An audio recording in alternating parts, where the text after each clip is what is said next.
Before we go any further, I want to ask you something honestly and without any judgment. How many times have you lowered your standards just to keep someone from walking away? How many times have you answered immediately, explained yourself endlessly, forgiven things too quickly, or stayed in situations far longer than you should have? Not because it felt healthy or right, but because the thought of being alone felt heavier than the cost of staying. Most people never recognize this as begging. They call it love, they call it patience, they call it understanding. Yet deep inside, they know something isn't right. You felt it every time your chest tightened while waiting for a message.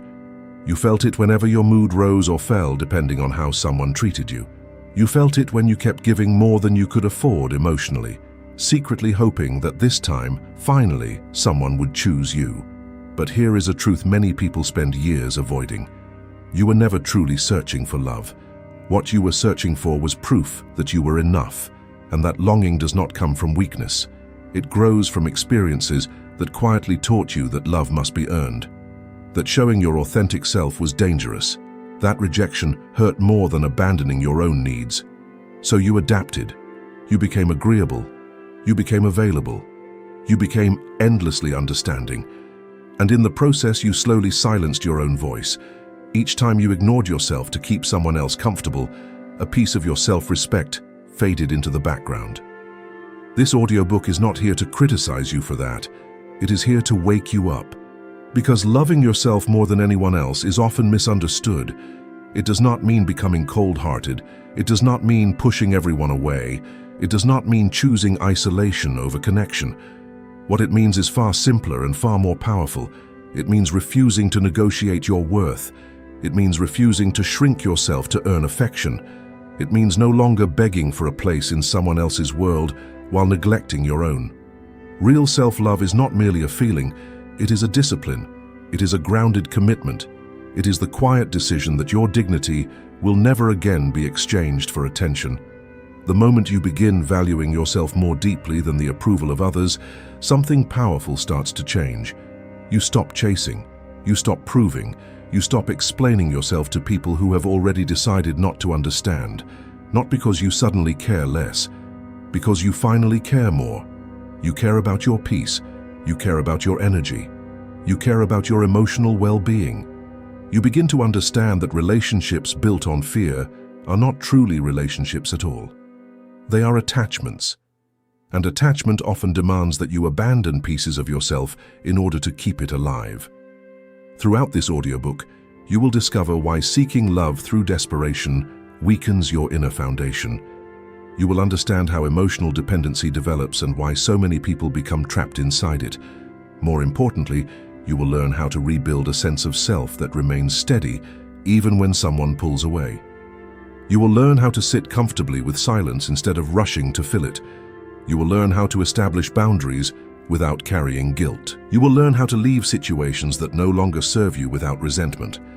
And you will learn how to choose yourself without feeling the need to apologize for it. This journey is not about becoming difficult to love. It is about becoming impossible to break. Because when you stop begging for love, people begin to respond differently. They can sense the shift, not necessarily consciously, but they feel it. They recognize that you are no longer available for manipulation. They recognize that your presence is offered freely rather than requested desperately. And perhaps the most important transformation of all is this. You stop asking, "Will they choose me?" And you begin asking, "Does this relationship deserve my presence?" You do not need to rush. You do not need to prove anything. You do not need to repair yourself. You are here to remember the person you were before you learn to seek validation from others. Let's begin. Chapter 1. Why begging for love destroys your power. Begging for love rarely appears the way people imagine it. It is not always dramatic. It is not always obvious. Most of the time, it hides beneath politeness, patience, and silence. It appears when you respond instantly despite being emotionally exhausted. It appears when you pretend everything is fine while something inside you is falling apart. It appears when you say, "It's okay," even when it clearly isn't. It appears when you keep waiting, hoping, and adjusting yourself just enough to prevent someone from leaving. And every time this happens, something essential begins to disappear. your power. True power is not dominance. It is not control. It is not the ability to influence others. Real power is self-possession. It is the quiet confidence that your value does not depend on someone else's approval. The moment you begin begging for love, even in subtle ways, you shift the center of your life away from yourself. Your confidence becomes dependent on someone else's attention. Your mood becomes dependent on someone else's behavior. Your sense of worth becomes dependent on someone else's choice. That is not connection. That is surrender. Begging for love teaches your nervous system a dangerous lesson. It teaches you that your value depends on being chosen. Once that belief takes hold, everything becomes a negotiation. You negotiate your needs, you negotiate your boundaries, you negotiate your truth. Instead of being authentic, you become cautious. Instead of being honest, you become strategic. Instead of being grounded, you become endlessly available. And here is the uncomfortable reality. When you beg for love, you are not simply asking someone to care about you. You are handing them power over you. This is why begging never creates what you truly want. It may keep someone around temporarily. It may create moments of closeness, but it cannot create genuine respect. Respect emerges when someone sees that you can stand on your own. When they understand that your presence is a choice rather than a necessity. When they realize that you are with them because you want to be, not because you are terrified of being alone. The harder you chase love, the further it often moves away. Not because people are cruel, but because desperation signals instability, and human beings naturally move away from what feels unstable. Think about it honestly. Have you ever deeply respected someone who constantly reshaped themselves to gain your approval? Or did you feel less curious, less engaged, and less attracted to them over time? Begging diminishes you, and people rarely fall deeply in love with someone who has abandoned their own sense of self. But the greatest loss is not within the relationship. It is within you. You stop trusting your instincts. You override your discomfort. You silence the inner voice telling you that something is wrong. Gradually, that voice becomes weaker. You begin normalizing neglect. You call inconsistency complexity. You call emotional distance independence. You call disrespect misunderstanding, all because you are trying to avoid one thing, being alone. But loneliness is not what destroys people. Self-betrayal is. Every time you remain where you are not valued, you teach yourself that your needs do not matter. Every time you chase someone who remains indifferent, you reinforce the belief that love must be earned through sacrifice and endurance. And that belief is the foundation of powerlessness. Power begins the moment you understand a simple truth. Love that requires begging is not love. It is attachment fueled by fear. Real love does not require persuasion. It does not require performance. It does not require convincing. It meets you where you are. That is why the first step toward loving yourself more than anyone else is not confidence. It is withdrawal. Not withdrawal from people. Withdrawal from behaviors that erode your dignity. You stop over-explaining. You stop chasing clarity from people who continuously create confusion. You stop investing where there is no reciprocity. At first, this will feel uncomfortable. Your body has become accustomed to seeking reassurance externally. Your mind will panic. It will ask, what if they leave? Let them. Not because you do not care, but because anything that survives only through begging has already begun to disappear. The moment you stop begging, an internal shift begins. Your nervous system starts to settle. Your focus returns to your own life. Your energy stops leaking outward. And that is where your power returns. Not as arrogance, not as coldness, but as presence. You become someone who can walk away without resentment, someone who can stay without fear, someone who does not need to be chosen in order to feel complete.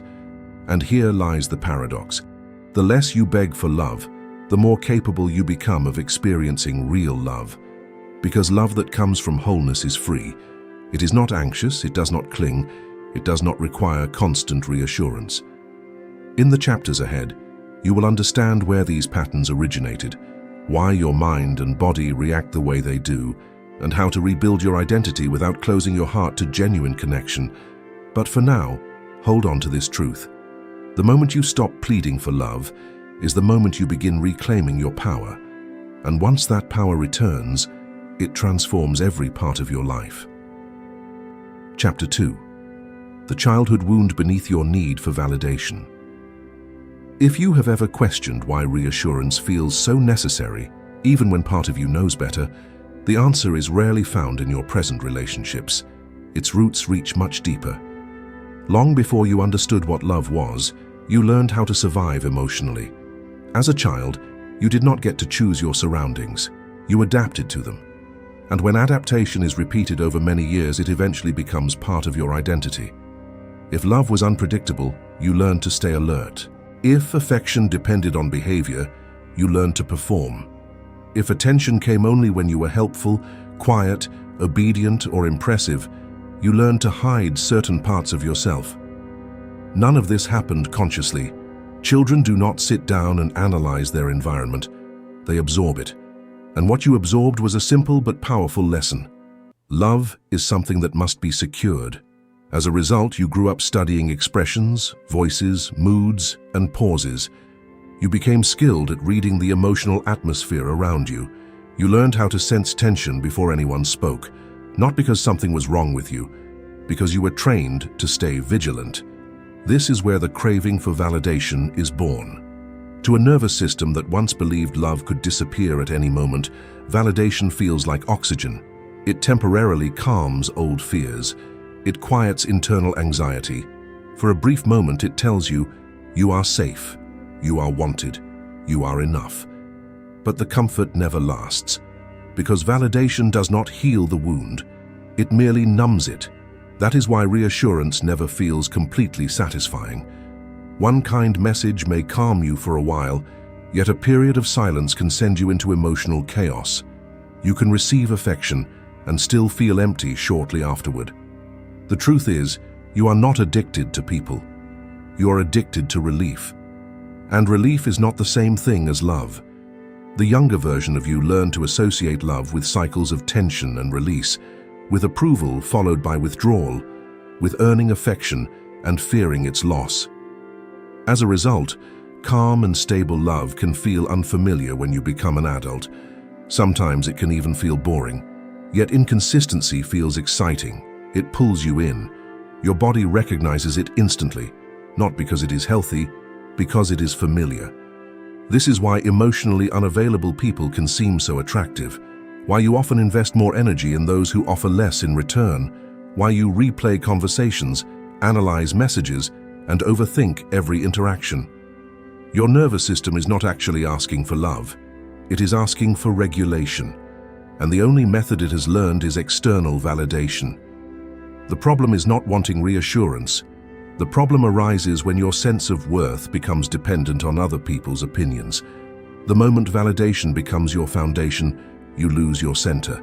Your confidence rises when attention is given and collapses when it is withdrawn. Your peace depends on responses that are outside your control. This creates emotional dependence, and emotional dependence slowly erodes self-respect, because whenever your worth relies on someone else's approval, you will accept things you should not accept. You will tolerate mixed signals. You will remain in unhealthy situations longer than necessary. You will compromise boundaries just to keep receiving moments of reassurance. This is not a lack of strength. It is a lack of training. No one taught you how to soothe yourself. Self-soothing is the ability to experience discomfort without abandoning your own needs. It is the skill of calming your nervous system without requiring another person to rescue you emotionally. Most people never learn this skill, so they look outward, they cling, they explain excessively, they give more than they have. Not because they are weak, because they were never taught another way. Healing begins the moment you stop criticizing this pattern and begin understanding it.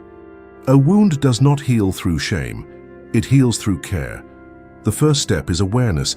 Pay attention to the moments when your need for validation becomes active. Notice the tension in your body. Notice the anxiety. Notice the mental urgency that demands immediate reassurance. Instead of reacting automatically, pause. Remind yourself of a new truth. This feeling belongs to the past. I am safe in this moment. It sounds simple, yet It is life-changing because every time you comfort yourself, rather than reaching outward for validation, you reclaim another piece of your power.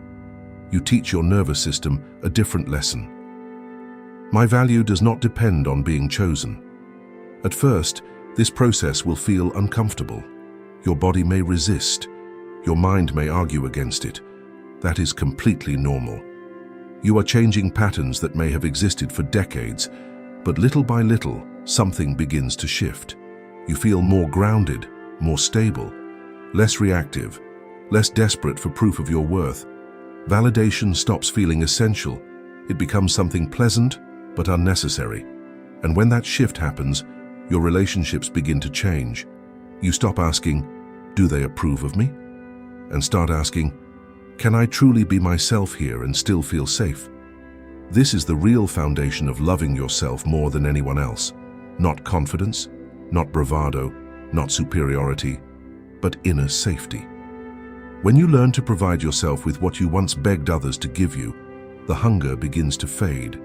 And when the hunger fades, chasing disappears. You stop pursuing love. You start allowing it. In the next chapter, we will explore how attachment often disguises itself as love and how to recognize the difference before you lose yourself in the process. Chapter 3. Love is not attachment, it is choice. Many people believe they understand love, but what they often describe is attachment. Attachment is intense, it is urgent. It grips your chest and constantly asks, "Please don't leave me." Love feels entirely different. Real love is calm. It creates space. It says, "I choose you, but I do not abandon myself." The inability to distinguish between these two experiences is one of the main reasons people lose themselves in relationships. Attachment is built on fear. Fear of abandonment, fear of emptiness, fear of facing life without someone beside you. Love is built on freedom. When attachment is driving the relationship, your nervous system remains on high alert. You monitor behavior. You analyze silence. You search endlessly for reassurance that everything is okay. Your emotional state becomes conditional. If they are warm, you feel good. If they become distant, you suffer. That is not intimacy. That is dependency. Attachment does not ask, "Do I genuinely want to be here?" It asks, "Can I survive if they leave?" And that question reveals everything. Love never asks you to abandon yourself. Attachment quietly encourages it. Attachment convinces you that intensity equals depth, that longing equals connection, that pain equals meaning. But intensity is not intimacy, and suffering is not evidence of love. The stronger your attachment becomes, the less freedom you actually have. You remain not because the relationship aligns with your values, but because leaving feels unbearable. You forgive not because genuine healing occurred, but because separation feels more frightening than staying. When fear takes control, choice disappears. Love begins where choice exists. To truly choose someone means you are capable of walking away, yet you remain because the relationship aligns with who you are. Not because fear keeps you there. This is why attachment can feel intoxicating at first. Your body mistakes anxiety for chemistry, uncertainty for excitement, inconsistency for mystery. Yet eventually that same energy becomes exhausting. Your attention becomes consumed by the relationship. Your world grows smaller. Your identity slowly fades into the effort of maintaining the connection. Love expands your life. Attachment contracts it. One of the clearest signs that you are attached rather than loving is this. You become more committed to preserving the connection than honoring yourself. You tolerate pain. You justify confusion. You ignore your intuition, all for the sake of staying close. And every time you do, the relationship becomes less authentic. Because love requires truth. Truth about your needs. Truth about your limits. Truth about who you genuinely are. Attachment avoids truth because truth might threaten the connection. This is why people trapped in attachment often struggle with honesty. They fear creating conflict. They fear being too much. They fear asking difficult questions. They fear requesting clarity. Love does not fear honesty. it depends on it. Another quiet indicator of attachment is urgency, the need to define everything immediately, the pressure to secure reassurance as quickly as possible, the panic that appears when situations feel uncertain. Love unfolds naturally. Attachment rushes. Love trusts timing. Attachment demands certainty. This does not mean love is passive. It means love is grounded. When you begin loving yourself more than anyone else, these differences become easier to recognize. You start asking better questions. Instead of asking, "How can I make this relationship work?" you ask, "Does this relationship support the person I am becoming?" Instead of asking, "How do I keep them interested?" you ask, "Do I feel respected and valued here?" Instead of asking, "What if I lose them?" you ask, "What am I losing by staying?" These questions return you to choice, and choice is power. When you choose, you are no longer being controlled by fear. You are acting from alignment. This is why emotionally mature love feels stable instead of dramatic, why it feels safe instead of chaotic, why it nourishes instead of consuming. Attachment drains your energy. Love restores it. Learning to recognize the difference is not about becoming cold, distant, or detached. It is about becoming conscious enough to love without losing yourself. It is about becoming truthful with yourself. Truthful about what you genuinely feel. Truthful about the reasons you continue to stay. Truthful about whether your choices are being guided by fear or by freedom. In the beginning, letting go of attachment can feel like losing something important. Your body resists. Your mind creates stories about regret, missed opportunities, and what might have been. But what you are truly losing is not love. You are losing the illusion that another person is responsible for completing you. And that illusion carries tremendous weight. When it finally falls away, something lighter replaces it. You learn how to connect without clinging. You learn how to care deeply without falling apart. You learn how to love someone without abandoning yourself in the process.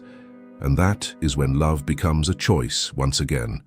Not an automatic reaction, not a survival mechanism, but a conscious and grounded decision. In the next chapter, we will explore one of the deepest consequences of attachment, how abandoning yourself becomes the hidden price you pay to keep people close, and how to stop making that bargain. Chapter 4. Why you abandon yourself to keep others. Self-abandonment rarely appears dramatic when it first begins. In fact, it often feels reasonable. It feels like compromise. It feels like patience. It feels like understanding. But over time, it slowly erodes your sense of self. The first act of self-abandonment happens when you silence a need because you are afraid of creating conflict. It happens again when you pretend something did not hurt you when it clearly did. It happens when you remain composed externally while tension quietly builds inside your body. Each individual moment seems insignificant, yet together they form a pattern where your comfort becomes less important, a pattern where harmony matters more than honesty, a pattern where being liked becomes more valuable than being respected. Self-abandonment begins the moment you start believing that your needs are dangerous. Dangerous because they may inconvenience someone. Dangerous because they may make you seem difficult. Dangerous because they might lead to rejection. So rather than expressing yourself, you begin managing yourself. You adjust your tone. You soften your opinions. You rehearse conversations repeatedly in your mind, removing anything that could create distance. And gradually, without realizing it, you begin living from the outside inward. Your choices become reactions. Your emotions become problems that need controlling. Your intuition becomes something you no longer trust. The tragedy is not that this happens. The tragedy is that it often happens in order to preserve relationships that slowly deplete you. Whenever you abandon yourself, you send a silent message. My inner experience matters less than maintaining this connection, and people often respond accordingly, not always intentionally, but energetically. They sense your willingness to bend. They sense your willingness to tolerate. They sense your willingness to stay, even at your own expense. This does not necessarily make them bad people. It simply creates an imbalance. Respect struggles to grow when one person consistently disappears. Every time you suppress your truth, Your body records the cost, the tension in your shoulders, the weight in your chest, the exhaustion that seems impossible to explain. These are not random experiences, they are messages. Messages informing you that you are living out of alignment with yourself. Self-abandonment is not merely emotional, it is physical as well.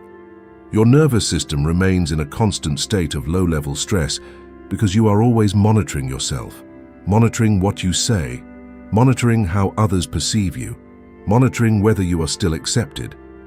This constant vigilance is exhausting, yet many people mistake this exhaustion for love. They say relationships are difficult, but love itself is not what makes things difficult. What is difficult is betraying yourself day after day. The more frequently you abandon yourself, the more resentment begins to accumulate, sometimes toward the other person, but often toward yourself. A quiet inner voice begins asking, "Why didn't I speak up? Why did I stay silent? Why did I tolerate that?" This resentment gradually destroys self-trust. You stop believing that you will protect yourself, and when self-trust disappears, fear grows stronger. Fear of being alone, fear of beginning again, fear of making another mistake. So you remain where you are and the cycle continues. Breaking this pattern requires a profound shift. You must decide that your inner world is not negotiable. This does not mean becoming selfish or inflexible. It means becoming honest. Honest about what hurts, honest about what you need, honest about what you are no longer willing to tolerate. At first, this honesty may feel dangerous. Your body may tense, your voice may tremble. That is not weakness. That is conditioning leaving your system. Every time you choose yourself in a small moment, you rebuild trust within yourself. You say no when no is what you mean. You pause instead of over-explaining. You allow disappointment to exist without immediately trying to fix it. These actions may appear small. They are not. They are declarations. Declarations that you are no longer available for self-betrayal. And something remarkable begins to happen when you stop abandoning yourself. You become calmer, not because life suddenly becomes easier, but because the internal war begins to end. You stop chasing approval. You stop reshaping yourself to fit other people's expectations. You stop negotiating your worth. Some people may resist this version of you.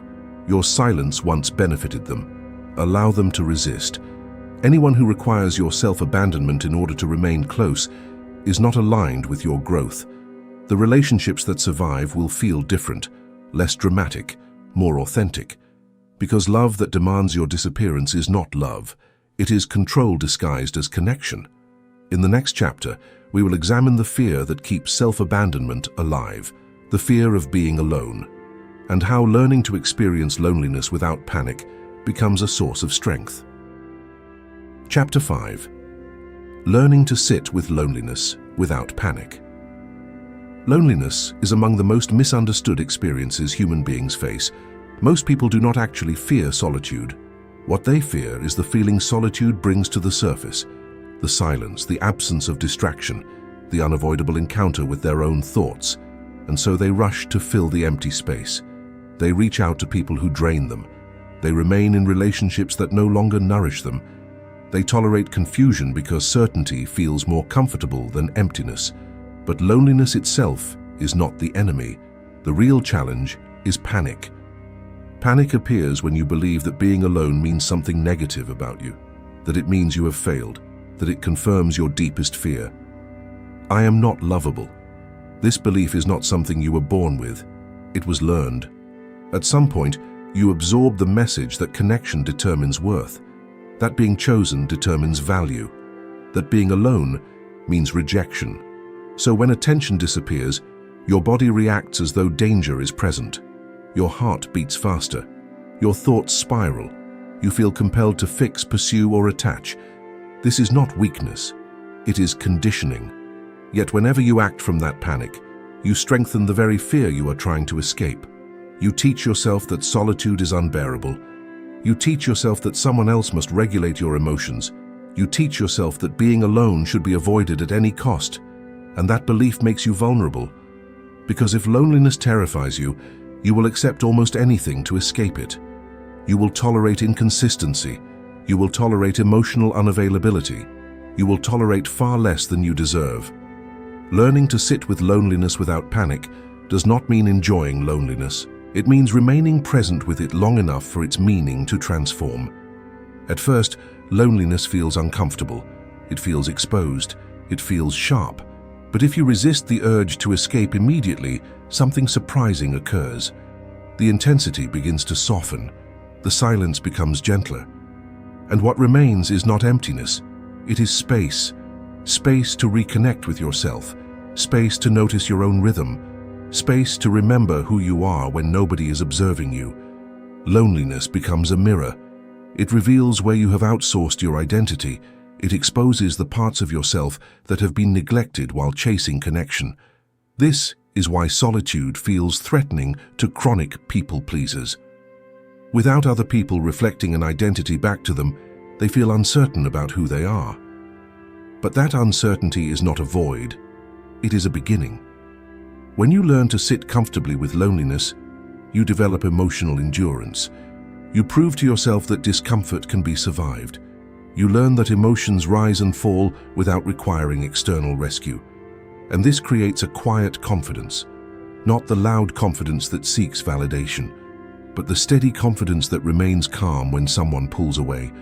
This is the confidence that transforms your life.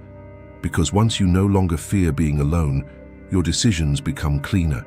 You stop staying out of fear. You stop pursuing people out of anxiety. You stop attaching yourself out of desperation. Instead, you choose from clarity. Loneliness, when approached consciously, becomes training for emotional independence. It teaches you how to soothe yourself. It teaches you how to regulate your nervous system. It teaches you how to remain present without distraction. Simple practices can support this process. Sit quietly for 10 minutes without touching your phone. Take a walk without any background noise. Enjoy a meal alone without rushing through it. These actions may seem small. They are powerful. They teach your body that solitude is not abandonment. It is safety. At first, your mind will resist. It will wander toward memories. It will create worries. It will search for plans and distractions. That is perfectly normal. The goal is not to empty your mind. The goal is to stop running from yourself. As you become more comfortable being alone, your relationships naturally begin to change. You stop needing constant reassurance. You stop interpreting distance as rejection. You stop collapsing when someone becomes unavailable. You begin enjoying connection rather than clinging to it. And paradoxically, this often makes you more attractive to others.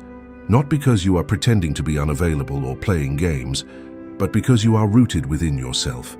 People can sense the difference. They can feel when you are choosing them from a place of wholeness rather than using them as an escape from your own discomfort.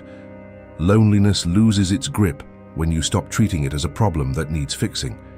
Instead, it becomes a phase to move through. A teacher that reveals something important. A doorway leading toward a deeper relationship with yourself. And once you learn how to walk through that doorway with calmness, fear no longer controls your choices. In the next chapter, we will explore how emotional independence is developed, not through suppressing emotions, but through learning how to master your responses to them. Chapter 6. The Discipline of Emotional Independence. Emotional independence is one of the most misunderstood forms of strength. Many people assume it means not needing anyone. Others believe it means becoming detached or emotionally closed off. Some think it means never feeling deeply. But emotional independence is none of those things. It is not emotional numbness. It is emotional responsibility. It is the ability to experience emotions fully without placing responsibility for your inner state in someone else's hands. It is understanding that emotions can move through you without controlling your behavior. Most people were never taught this skill. Instead, they were taught to react, not to respond. A text arrives later than expected, and anxiety appears. Someone's tone changes slightly, and your entire mood shifts. A small rejection triggers a wave of self-doubt. These reactions feel automatic because, in many ways, they are. They are patterns stored inside the nervous system. Patterns created long before conscious awareness was fully developed. Emotional independence begins the moment you create space between feeling and action. Not a large space, not forced calmness, just enough awareness to notice what is happening inside you. You notice the tension. You notice the emotional surge. You notice the urge to explain, defend, justify, or fix. And instead of immediately acting, you stay present. That brief space between emotion and reaction is where freedom exists. Without it, emotions take control of your life. With it, emotions become information. And there is a profound difference between the two. When emotions control your life, you spend your energy chasing relief. You say things you do not truly mean. You apologize for things that require no apology. You stretch yourself beyond healthy limits simply to restore comfort. But when emotions serve as information, you listen without surrendering control. Anger shows you where a boundary has been crossed. Sadness reveals what matters to your heart. Fear highlights what feels important or uncertain, yet you remain the one deciding how to respond. This is discipline, not suppression, not denial, but containment. Emotional independence requires the ability to sit with discomfort without outsourcing it. Instead of asking, "How do I make this feeling disappear?" you begin asking, "What is this feeling trying to teach me?" That simple shift changes everything. You stop holding other people responsible for your emotional state. You stop expecting others to regulate your nervous system. You stop placing your peace in the hands of circumstances you cannot control. This does not make you cold. It makes you steady. And steadiness is deeply attractive, not only to other people, but to yourself. When you trust your ability to handle emotions, you stop fearing them. And when fear disappears, emotions lose their ability to dominate you. Emotional independence also transforms how you handle conflict. Instead of reacting immediately, you slow down. You become intentional with your words. You communicate from clarity rather than emotional intensity. You no longer need to win every argument. You no longer need to prove yourself constantly. You no longer need to be right at any cost. Your focus becomes alignment. That alignment comes from knowing who you are, even when emotions become strong. Without emotional independence, relationships become emotional battlefields. With emotional independence, relationships become environments where growth can occur. You stop using emotions as weapons. You stop hiding behind them as shields. You stop mistaking emotional intensity for truth. At first, this discipline feels unfamiliar. Your body wants immediate release. It wants action. It wants relief. It wants to reach outward. Allow those urges to exist. Discipline is not the absence of urges. Discipline is the refusal to obey every urge automatically. Every time you remain present instead of reacting impulsively, you strengthen a new internal pathway. A pathway built on choice, and choice restores dignity. You no longer require lengthy explanations to feel okay. You no longer need someone's response to validate your reality. You no longer require immediate answers in order to feel safe. You begin trusting yourself to navigate uncertainty, and that trust becomes your foundation. Over time, emotional independence creates a quiet confidence, a confidence rooted in the knowledge that no matter what happens, you will not abandon yourself. You may experience pain, but you will not collapse. You may experience loss, but you will not beg. You may experience anger, but you will not destroy. This is true power, not the loud kind that demands attention, the quiet kind that endures. The discipline of emotional independence allows you to love without losing your identity, to care without clinging, to connect without fear. It frees you from the exhausting cycle of reaction followed by regret. And most importantly, it returns authority to where it belongs, within you. In the next chapter, we will explore how overgiving often becomes a hidden form of self-rejection, and how learning to give less with greater intention restores balance, dignity, and respect. Chapter 7. Stop overgiving to feel worthy. Overgiving often wears the mask of kindness. It appears generous, it sounds compassionate, it feels loving. But beneath the surface, it is often driven by something very different. The hope that if you give enough, someone will finally decide you are worthy. You offer your time even when you are exhausted. You offer understanding even when you are hurting. You offer additional chances before previous wounds have had time to heal, not because you are overflowing with abundance, but because you fear being replaceable. The truth is that overgiving is rarely about the other person. It is usually about proving your value. At some point in life, you learned that love responds to effort, that if you try hard enough, sacrifice enough, and show up enough, you will eventually be chosen. So you begin giving before anyone asks. You anticipate needs, you absorb tension, you make yourself useful, and for a while it seems effective. People appreciate you, people depend on you, people stay. But appreciation is not the same thing as respect, and dependence is not the same thing as reciprocity.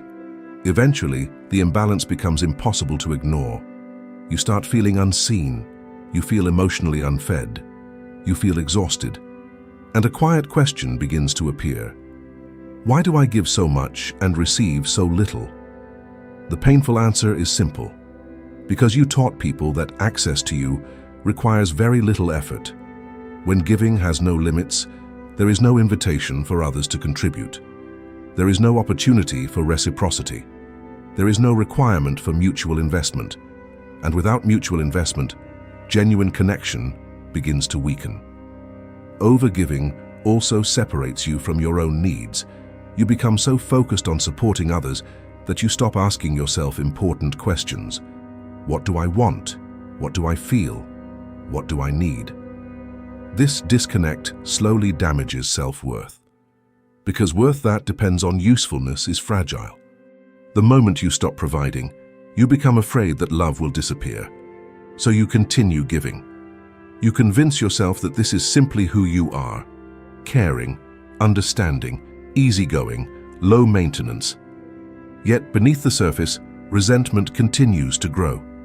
Not always toward others, often toward yourself. You begin wondering why you always feel depleted, why relationships seem one-sided, why love feels more like work than connection. The truth may feel uncomfortable, but it is also liberating. Overgiving is often a subtle form of self-rejection. Every time you give beyond your limits in order to secure connection, you send yourself a message. My presence alone is not enough. I must provide something extra to deserve belonging, and that belief keeps you trapped. Healing begins when you stop giving automatically and start giving intentionally. Intentional giving asks a different question. Do I genuinely want to give this? Or am I afraid of what will happen if I don't? Giving motivated by fear drains you. Giving motivated by choice nourishes you. Learning to give less does not make you selfish. It makes you honest. Honest about your limits. Honest about your energy. Honest about your needs. At first, reducing how much you give may feel uncomfortable. Your body may become tense.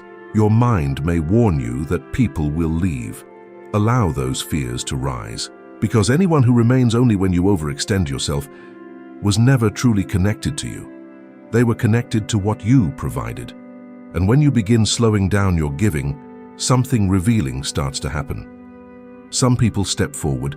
Some people begin showing up in ways they never did before. They reach out first. They contribute more. They meet you in the middle, rather than expecting you to carry everything. Others slowly drift away. This is not a loss. It is clarity. You begin to recognize who truly values your presence and who simply benefited from your constant giving. And that clarity restores balance. You stop pouring energy into places that never return it. You begin investing where care, effort, and attention move in both directions, and where balance exists, respect naturally follows. People respect what has limits. They respect what cannot be endlessly accessed. They respect what refuses to be taken for granted. When you stop overgiving, your presence gains significance. Your yes becomes meaningful. Your no becomes respected. Your time becomes valuable. You stop performing in order to receive love. Instead, you begin participating in love as an equal.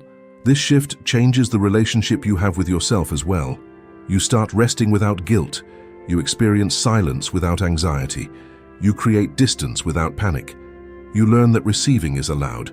You learn that needing support is human. You learn that you deserve to be cared for just as much as you care for others. Love begins to feel lighter, not because you care less, but because you are no longer exhausting yourself just to maintain connection.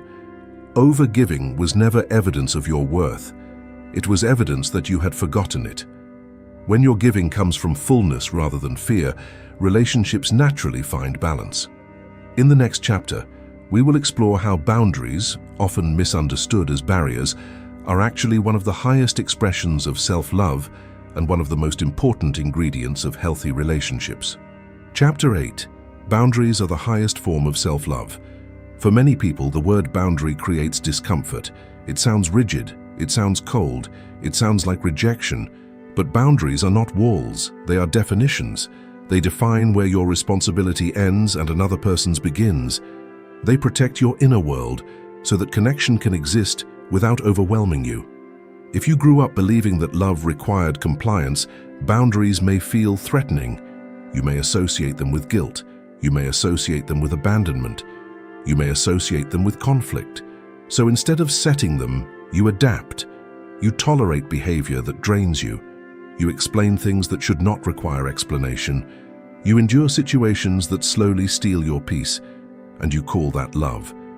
But love without boundaries eventually becomes self-erasure. Boundaries are not about controlling other people. They are about leading yourself. They are the quiet declaration, this is what I am available for, and this is what I am not. Without boundaries, life becomes reactive. You respond to every demand. You adapt to every expectation. You absorb emotions that were never yours to carry. From the outside, this openness may appear generous, but in reality, it is unsustainable. Your energy becomes depleted. Your thinking becomes unclear. Your resentment quietly grows. Boundaries restore structure. They provide your nervous system with something stable to rely on. They allow you to remain present without becoming overwhelmed. They make connections safer, not smaller. One of the biggest misconceptions about boundaries is that they push people away. In reality, they reveal who is capable of respecting you. People who genuinely value you will adjust. They may not always enjoy your boundaries, but they will respect them. People who benefited from your lack of boundaries will often resist them. That resistance provides valuable information. It reveals who was attached to your compliance rather than your presence. Setting boundaries often feels uncomfortable at first because it challenges old conditioning. You may feel selfish, you may feel guilty, you may feel as though you are doing something wrong. But those feelings do not mean the boundary is wrong. They simply mean you are doing something unfamiliar. Guilt is not always evidence that harm has occurred. Often, it is simply a withdrawal symptom from years of people-pleasing. Boundaries require clarity more than strength. You do not need endless explanations. You do not need elaborate justifications. You do not need permission. Simple honesty is enough. This doesn't work for me. I am not available for that. I need some time. These are not attacks. They are truths. And every time you express them calmly, you strengthen your connection to yourself. You communicate self-respect without hostility. You create room for authentic responses. Boundaries also protect you from resentment. Resentment develops whenever your actions contradict your truth. When you say yes while meaning no. When you give while feeling obligated. When you remain silent while feeling violated. By honoring your limits early, you prevent emotional debt from building. This is one of the most loving things you can do for yourself and for others, because clear boundaries eliminate confusion. They replace hidden expectations with visible agreements. Boundaries also deepen intimacy. When you are not constantly protecting yourself from overwhelm, you can show up more honestly. When you trust your ability to say no, your yes becomes genuine, and genuine connection is built on authenticity, not fear, not obligation. Many people worry that boundaries will leave them alone. In reality, boundaries act as filters. They remove what drains you and preserve what nourishes you. You may lose access to certain dynamics. You may lose people who depended on your silence. But what remains will be more authentic. You will no longer be valued for how much you can endure. You will be valued for who you are. Boundaries are also acts of self-trust. Every time you establish one and honor it, you send yourself a message. I will protect my inner world. I will not abandon myself for the sake of keeping peace. My comfort matters too, and each time you reinforce that message, self-trust grows stronger. Confidence develops quietly. You stop fearing confrontation because you trust your ability to navigate it. You stop fearing rejection because you know you can survive it. You stop fearing disapproval because your worth no longer depends upon it. Boundaries do not make you hard. They make you stable. They allow you to love without losing yourself, to give without resentment, to receive without guilt. When you truly value yourself, boundaries stop feeling defensive. They stop feeling dramatic. They simply become clear. In the next chapter, we will explore one of the final obstacles standing between you and genuine self-love: guilt, and how choosing yourself without apology transforms the way you move through life. Chapter 9. Choosing yourself without guilt. Guilt is one of the strongest forces keeping people trapped in lives they have already outgrown. It whispers subtle messages that choosing yourself is selfish, that prioritizing your needs is a betrayal, that saying no makes you cold, ungrateful, or unkind. For many people, guilt appears the moment transformation begins, the moment they stop overgiving, the moment they establish boundaries, the moment they stop explaining themselves endlessly. And because guilt feels uncomfortable, many retreat. They apologize for their growth. They reverse their progress. They return to familiar patterns simply to regain temporary comfort. But guilt is not a reliable moral guide. Often it is merely a conditioned response. Much of the guilt surrounding self-prioritization comes from old agreements you never consciously chose.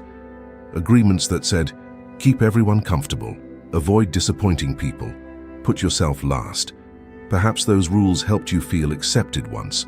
Perhaps they earned approval, but they also taught you to measure your worth by how little space you occupied. So when you finally choose yourself, your nervous system reacts as though something terrible has happened. But that reaction does not mean you are wrong. It means you are breaking an old pattern. Guilt frequently appears when your behavior no longer matches other people's expectations, not because you are hurting them, but because you are no longer conforming. When you stop meeting expectations that benefited others at your expense, discomfort naturally arises. Allow it. Discomfort is often a sign of realignment. Choosing yourself does not require ignoring other people. It simply means including yourself in the equation. For too long, you have been the piece that gets removed to make everything else work. Choosing yourself restores balance. Sometimes this choice looks dramatic. Often it looks very small. You decline an invitation. You leave a conversation when you need to. You take time before responding. You protect your energy. These actions may trigger guilt because they challenge the role you once played, the role of always available, always understanding, always accommodating. Allow that version of yourself to fade. You are not responsible for maintaining everyone else's comfort while sacrificing your own well-being. Guilt also thrives on misunderstanding. It convinces you that if someone feels disappointed, you have failed. If someone becomes upset, you must be wrong. If someone struggles with your boundaries, you should remove them. But other people's emotional reactions are not evidence of your wrongdoing. They are often evidence of adjustment. When you change, people must adapt. Some people will, some people won't. Neither response determines your value. Choosing yourself requires the willingness to be misunderstood. This can be especially difficult if your identity has been built around being liked. But universal approval is impossible. Alignment with yourself is not. You do not need everyone to understand you in order to live with integrity. Guilt begins to lose its influence the moment you question it. Instead of asking, "Why do I feel guilty?" ask, "What belief or rule am I violating?" More often than not, the rule is outdated, unspoken, inherited. Rules such as never inconvenience anyone, never put yourself first, never ask for too much.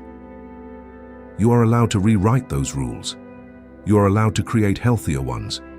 Choosing yourself also means accepting that there may be consequences. Not everyone will remain.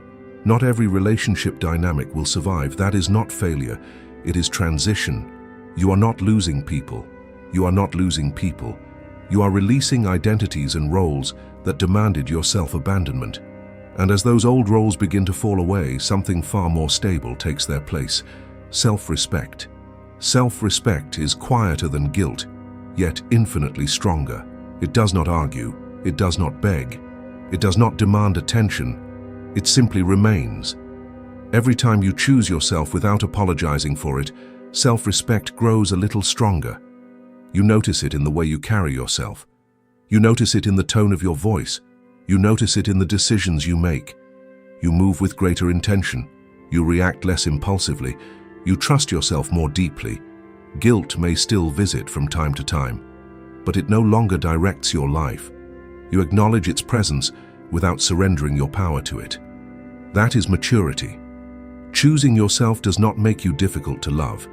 It makes the love you give more authentic. Because love offered from obligation feels heavy. Love offered from freedom feels light. When guilt no longer guides your choices, your relationships begin to reveal their truth. Some become stronger, others quietly disappear. Both outcomes serve your growth. The people capable of meeting you as an equal remain. The people who depended upon your self-sacrifice gradually fade away. And what remains is space. Space to breathe, space to expand, space to live honestly. In this space, life begins to feel lighter. In the final chapter, we will explore what happens when this transformation becomes fully embodied, how ending the chase changes not only your relationships, but your entire identity. Chapter 10. When you stop begging, everything changes. Transformation rarely arrives with fanfare. There is no grand announcement, no dramatic moment where the world suddenly applauds your growth. The shift happens quietly, internally. One day you realize that silence no longer sends you reaching for your phone. You notice that you no longer replay conversations searching for mistakes. You no longer feel compelled to explain yourself endlessly just to be understood. Nothing visible has changed, yet everything inside you has. This is the moment you stop begging. Not because you forced yourself to become stronger, but because something deeper finally settled within you. You understood that chasing never created peace. You understood that proving yourself never created safety. You understood that shrinking yourself never created love. So you stopped. You stopped seeking reassurance that could never truly satisfy you. You stopped waiting for someone else to choose you. You stopped bargaining with your worth. And within that stillness, your energy transformed. When begging disappears, your presence becomes grounded. Your words carry more meaning. Your silence feels deliberate rather than anxious. People sense this change, not consciously, but instinctively. They feel that you are no longer trying to take something from them. They feel that your attention is no longer a request. It is a gift. This shift changes how people respond to you. Some move closer. They are drawn to the clarity, the calmness, the absence of pressure. Others drift away. They were comfortable when you constantly reached, when you overgave, when you remained endlessly available. Your stillness changes the dynamic. Allow it. Not every relationship is meant to survive your evolution. When you stop begging, you stop performing as well. You no longer reshape yourself to be more acceptable. You no longer manage every impression. You show up as you truly are, not as who you think you should be. This authenticity creates stability. It attracts people who desire genuine connection, not rescue, not validation, not ego reinforcement. Love begins to feel lighter, not because you care less, but because fear is no longer traveling with you inside the relationship. You can enjoy closeness without gripping it tightly. You can experience distance without falling apart. You can face endings without losing yourself. Your nervous system no longer operates in survival mode, and that changes everything. You stop rushing, you stop settling, you stop overlooking warning signs simply because you fear loneliness. You trust yourself enough to walk away from what no longer aligns with your values, and that trust becomes one of your greatest strengths. When begging ends, you reclaim something invaluable: your time, your energy, your attention. your mental space. You begin investing in your own life again, your work, your creativity, your health, your purpose, your growth. You remember something important. Love is part of your life. It is not the center of your identity. From this place, love becomes something you share, not something you desperately seek to complete you. You stop asking, "Am I enough?" and begin living as though you already are. The world responds differently to someone who carries that certainty. People treat you with greater respect, not because you demand it, but because you embody it.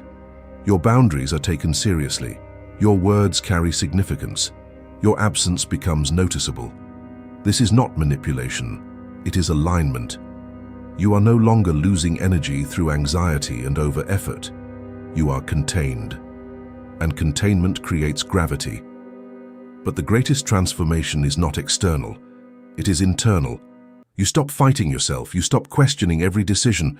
You stop abandoning your inner truth simply to keep peace. You trust your feelings without becoming controlled by them. You honor your needs without apologizing for them. You become someone you can depend upon. And that is the deepest form of self-love. Not affirmations, not appearances, not performances of confidence, but unwavering loyalty to yourself. When you stop begging for love, you do not become isolated. You become whole. And from wholeness, love arrives differently, calmer, cleaner, more genuine. Conclusion: love yourself or pay the price. Forever. There comes a quiet moment after understanding settles into your life. Not excitement, not relief, just clarity. You begin viewing your past through a different lens, not as a collection of failures, but as a pattern you were never taught to recognize. You see how often effort was mistaken for love, how attachment was mistaken for depth, how endurance was mistaken for loyalty, and instead of shame, something else emerges. Compassion. Compassion for the version of you that tried so hard to earn safety. Compassion for the version of you that gave endlessly, hoping one day it would finally be enough. Compassion for the version of you that begged, not because you lacked strength, but because you feared losing connection. This audiobook was never about teaching you how to love harder. It was about teaching you how to stop abandoning yourself while trying to love. Because the truth is simple, even if it took a long journey to discover it. When you do not love yourself more than anyone else, someone eventually pays the price. And more often than not, that someone is you. You pay with your boundaries. You pay with your energy. You pay with your peace. You pay with the quiet ache of remaining where you should have left. You pay with the exhaustion of explaining yourself to people who never intended to understand. You pay with the loneliness that comes from being surrounded by people while feeling unseen. Self-love is not a reward earned through suffering. It is a responsibility to protect your inner world, to honor your limits, to speak honestly about what hurts, and to recognize what heals. When you love yourself more than anyone else, you stop negotiating your worth. You stop making bargains with fear. You stop asking for permission to exist exactly as you are. This does not make you flawless. It makes you present. You will still experience pain. You will still experience loss. But you will no longer collapse beneath them. You will feel emotions without drowning in them. You will face endings without erasing yourself. You will experience love without losing your center. That is the difference. You do not become invulnerable, you become grounded. And from that foundation, your relationships change. Not because you demand more, but because you stop accepting less. You stop chasing intensity. You begin choosing stability. You stop romanticizing chaos. You begin valuing peace. You stop proving yourself. You begin discerning what truly belongs in your life. And yes, some people will leave. Not because you failed, but because you no longer fit the role they expected you to play. Allow them to go. Anyone who requires your self-betrayal in order to stay close was never aligned with your growth. What remains will feel different, quieter, slower, more honest. You will notice how your body relaxes when rejection is no longer something you constantly anticipate. You will notice how your mind clears when explanations are no longer endlessly rehearsed. You will notice how your life expands when love is no longer the only source of meaning. You return to yourself, and that return is not dramatic, it is steady. You wake each day knowing you will protect yourself. You speak knowing that universal understanding is unnecessary. You walk away knowing disappointment can be survived without begging. This is the real work. Daily, invisible, rarely celebrated, yet profoundly life-changing. Because the world responds differently to someone who is no longer asking to be chosen. Not louder, not harsher, simply clearer. Clear in boundaries, clear in presence, clear in self-respect. And when love arrives, and it will, it meets you differently. Not as something you cling to, but as something you share. You no longer say, "Please don't leave." Instead, you say with honesty and calm confidence, "Stay if you choose to." That is freedom. So remember this, especially on the days when old habits tempt you backward. You are not here to beg for love, you are here to live in alignment with yourself. Love yourself more than anyone else, not because other people are unimportant, but because you are important too. And when you finally begin treating yourself that way, everything else starts falling into its rightful place. As we reach the end of this journey, remember something important. Nothing you have learned here matters unless you live it. Understanding creates awareness. Action creates transformation.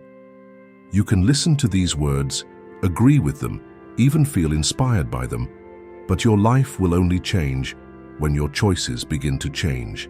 The next time you feel the urge to chase someone who is pulling away, pause.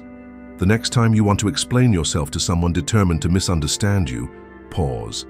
The next time guilt tells you that choosing yourself is selfish, pause. And remember what you know now. You do not need to earn your worth. You do not need to convince someone to value you. You do not need to abandon yourself to keep people close. Real love never asks for your self-respect as payment. Real connection never demands that you shrink. Real belonging never requires self-betrayal. From this day forward, make a quiet promise to yourself. A promise that you will listen when your intuition speaks. A promise that you will honor your boundaries. A promise that you will stop negotiating your value.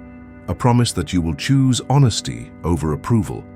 And most importantly, a promise that you will never leave yourself behind in the pursuit of love.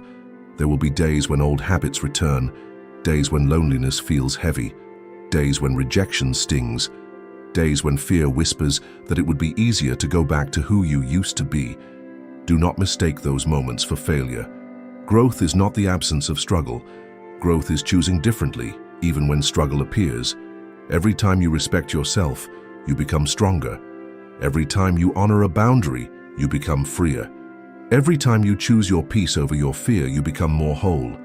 This is how self-love is built, not in grand gestures, not in perfect mornings, not in motivational quotes, but in ordinary moments when nobody is watching, moment by moment, choice by choice, day by day. One day you will look back and realize something remarkable. The things you once begged for began arriving naturally. Respect, peace, healthy connection. Not because you chased them, but because you became the kind of person who no longer abandoned themselves to receive them. That is the paradox of self-love. The moment you stop desperately seeking validation, you stop needing it. The moment you stop begging for love, you become capable of receiving real love. The moment you stop looking for someone to complete you, you discover that you were never incomplete. You were always enough. You were always worthy. You were always deserving of respect, care, and love. The only thing left was for you to believe it. So walk forward with your head high, walk forward with clarity, walk forward with courage, trust yourself, protect your peace, honor your truth, and never forget this final lesson. The relationship that determines the quality of every other relationship in your life is the one you have with yourself. Nurture it, protect it, strengthen it. Because when you truly love yourself more than anyone else, you do not lose love. You finally experience it the way it was meant to be. Thank you for listening, and remember, choose yourself again and again for the rest of your life.